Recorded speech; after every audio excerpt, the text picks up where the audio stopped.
इसलिए बाबा कहते हैं जब भी कोई होवे पहले पहले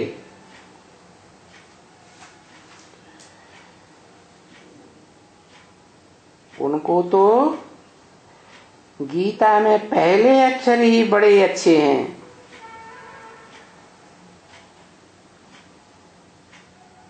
क्या है?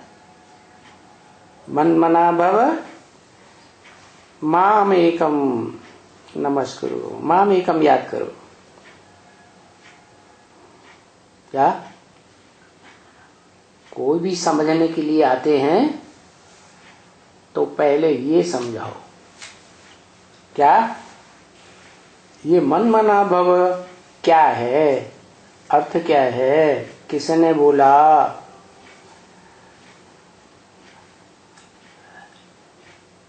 मेरे मन में समा जा, निराकार शिव ने बोला, या निराकार शिव जिसमें प्रवेश करता है उसको मन होता है।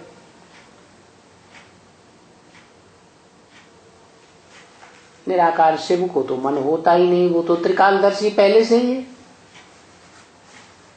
उसको सोच विचार करने की क्या दरकार। तो वो ऊंचे ते ऊंचा भगवंत कोई सोच विचार नहीं करता, उनको मन है ही नहीं। वो जिसमें प्रवेश करता है, किसमें प्रवेश करता है? उसी में प्रवेश करता है जिस एकमात्र देवता का नाम शिव के साथ जोड़ा जाता है। शिव के साथ किसका नाम जोड़ा जाता है? शिव शंकर कहते हैं। 33 करोड़ देवताओं में से किसी का नाम, राक्षसों में भी किसी का नाम, या मनुष्यों में भी किसी का नाम नहीं जोड़ा जाता। तो जिसमें प्रवेश करते हैं रथ में, शरीर रूपी रथ में, वो कहता है क्या? मन मना भव, मेरे मन में समा जा। क्योंकि वो पुरुषार्थ करते करते ऐसी स्टेज पकड़ लेता है कि जब चाहे तो मन के संकल्पों को रोक दे और बिंदु आत्मा की याद में स्थिर हो जाए।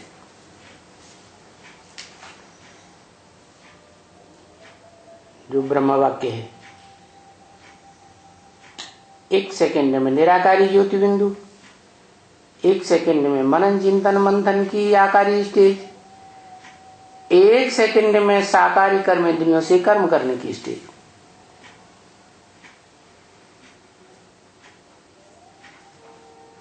जब चाहे जैसे चाहे परिवर्तन करे।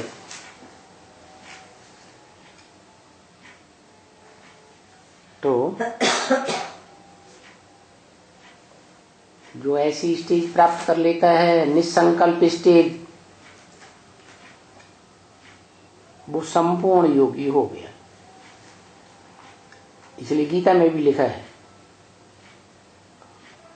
मनुष्यों की गीता में भी लिखा है, नहीं संकल्प, नहीं संन्यस्त संकल्पो योगी भवति कंचन। जिसने सारे संकल्पों का त्याग नहीं किया है, वो योगी नहीं होता। नहीं,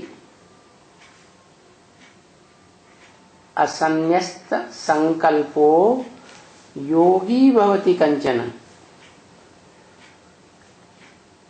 जिसने संकल्पों को त्याग नहीं किया है, निसंकल्प स्टेज धारण नहीं की है, वो योगी कैसे हो सकता है?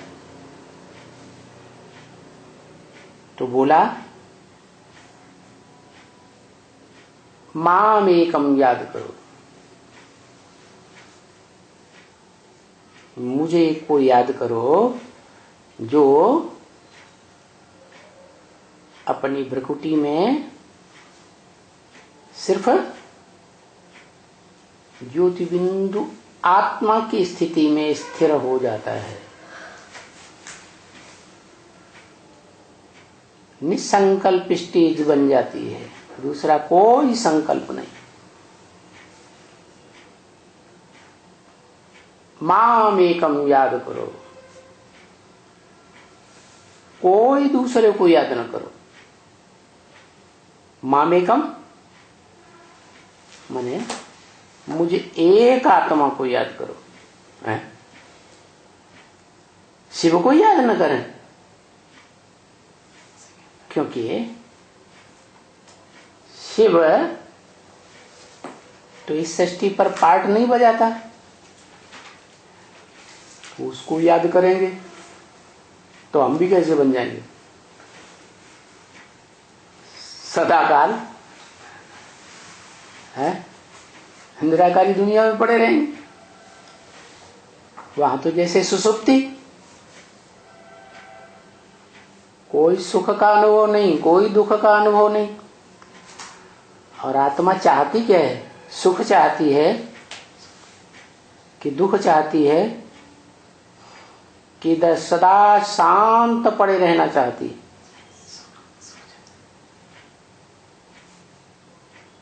बहुत दुख होता है, बुखार आता है, नस नस टूटती है तो अशांति हो जाती है।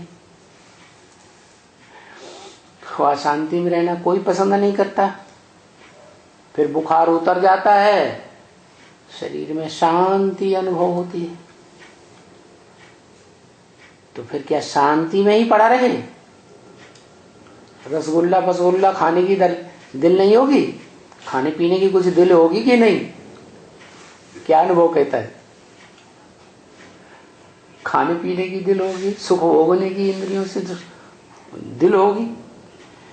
तो सब सुख चाहते हैं। तो बोला कैसी स्टेज पकड़नी है? माम एकम। जैसे मनुष्य सृष्टि की बाप की स्टेज बनती है, क्या क्या स्टेज बनती है? आत्मा शांत स्वरूप और आत्मा सुख स्वरूप है, मनन चिंतन मंथन में मस्त रहती है। तो सुखी होती है कि दुखी होती है? सुखी ही होती है। और वो बाप का स्वरूप है, सारी मनुष्य सृष्टि का बाप। इसलिए ब्रह्मवाक्य की मुरली में है, बाप को याद करो। कौन से बाप को? मनुष्य सृष्टि के बाप को याद करो, जो शिव बाप के समान निराकारी ज्योति बिंदु बन चुका, उसको याद करो। और बाप के घर को याद करो। वो आत्मा ज्योति बिंदु मनुष्य सृष्टि, मनुष्य आत्माओं का बाप भ्रकुटी के मध्य में है ना, तो वो घर हुआ ना, है? भरी पूरी कुटी उसका अपना कमरा हुआ ना, वो कमरा घर में है ना। तो वो शरीर रूपी घर याद करो, बाप को याद करो, घर को याद करो, और स्वर्ग को याद करो, सुख की दुनिया को याद करो। उस बाप में ही स्वर्ग समाया हुआ है, शांति धाम भी समाया हुआ है, सुख धाम भी समाया हुआ है। बाबा हम कहते हैं, जो सबका बाबा शिव है। क्या कहा? ये बात कौन कहते हैं? है बाबा। हम कहते हैं, हम माने कौन? बाबा हम कहते हैं जो सबका बाबा शिव है। सबका किसका है? सबका माने 500 करोड़ का बाबा। बाबा माने बापों का बाप। ग्रेट फादर्स हैं, धर्म पिता हैं, और उन धर्म पिताओं का भी बाप ग्रैंडफादर। तो निराकार आत्मा शिव ग्रैंडफादर है, हाँ ग्रैंडफादर है, या वो जिसमें प्रवेश करता है वो ग्रैंडफादर है? कौन है ग्रैंडफादर? निराकार आत्माओं का बाप शिव, वो तो सिर्फ फादर है, उसका कोई दूसरा संबंध नहीं बनता। हाँ, वो जिस शरीरधारी में मुकर्रर रूप से प्रवेश करता है वो धर्म पिताओं का भी बाप है और सारी दुनिया का बाप है, इसलिए ग्रैंडफादर है। तो वो सबका बाबा है और उसे शिव भी कहेंगे। शिव माने जैसा काम वैसा नाम। तो सारी मनुष्य सृष्टि का बाप है, तो कल्याणकारी है या कल्याणकारी है? बाप तो कल्याणकारी ही होता है बच्चों का। तो बाबा शिव है, आत्माओं के बाप की बात नहीं। वो बाबा नहीं है, वो क्या है? आत्माओं का बाप है, सिर्फ बाप। उसका कोई दूसरा संबंध बनता ही नहीं। हम कृष्ण को बाबा नहीं कहते हैं। क्या कहा है? हम सतयुग का जो बच्चा 16 कला संपूर्ण कृष्ण है उसको बाबा नहीं कहते हैं। वो कोई भगवान नहीं है, वो तो देवता है 16 कला संपूर्ण। 16 कला संपूर्ण बनने वाला है या बनाने वाला भगवान है? बनने वाला है। इसलिए ये कहना रॉन्ग है कि कृष्ण भगवान है। क्या? कृष्ण छोटा बच्चा राजयोग सिखाने वाला भगवान नहीं हो सकता। बच्चा क्या राज की बात जानेगा? ये शिव बाबा कहते हैं क्या? मैं पतित पावन हूं। कौन कहता है? शिव बाबा कहते हैं या शिव बाप कहते हैं? कौन कहते हैं? बाबा कहा जाता है, साकार निराकार के मेल को बाबा कहा जाता है। और जो सिर्फ निराकार है वो तो आत्माओं का बाप है, निराकारी आत्माओं का निराकारी बाप। तो निराकारी आत्माएं जो शरीर में रहती हैं वो मनुष्यों का बाप, जिसे शिव बाबा कहा जाता है, वो कहते हैं मैं पतित पावन हूं।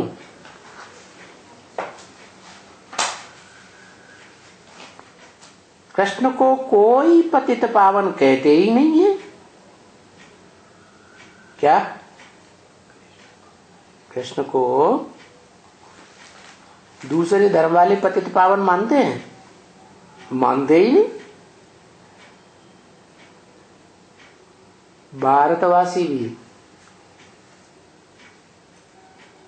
निराकार को भगवान मानते हैं, निराकार साकार दोनों को भगवान मानते हैं, या सिर्फ साकार कृष्ण को भगवान मानते हैं?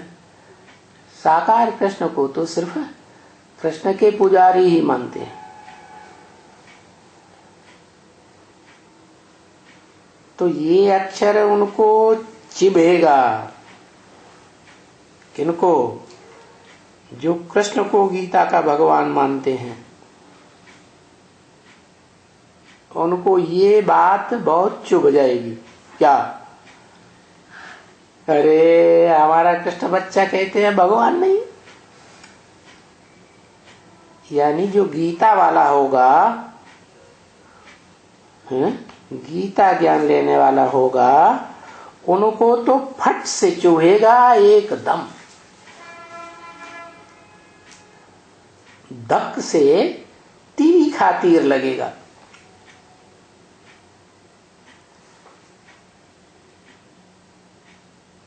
अब ये बात सुनाई ना, क्या कि गीता का भगवान साकार कृष्ण 16 कला संपूर्ण नहीं है। जिस कृष्ण को तुम भगवान समझते हो कि द्वापर के अंत में आया और पापी कलयुग की स्थापना करके चला गया, वो भगवान कैसे हो सकता है? अरे भगवान को अंग्रेज लोग भी मानते हैं हेवनली गॉडफादर, हेवन का रचने वाला। तो पापी कलयुग रच के चला गया, वो भगवान कैसे हो सकता है? ये बात अगर तुमने सुना दी कि कृष्ण गीता का भगवान नहीं है, तो फिर कोई भी ज्यादा प्रश्न उत्तर नहीं पूछेगा। बस पीछे निश्चय हो गया कि इनको बाप पढ़ाते हैं ना। क्या? ये जो हमको नई बातें सुनाते हैं, इनको कौन पढ़ाते हैं? सारी मनुष्य सृष्टि का बाप पढ़ाते हैं। ओम शांति।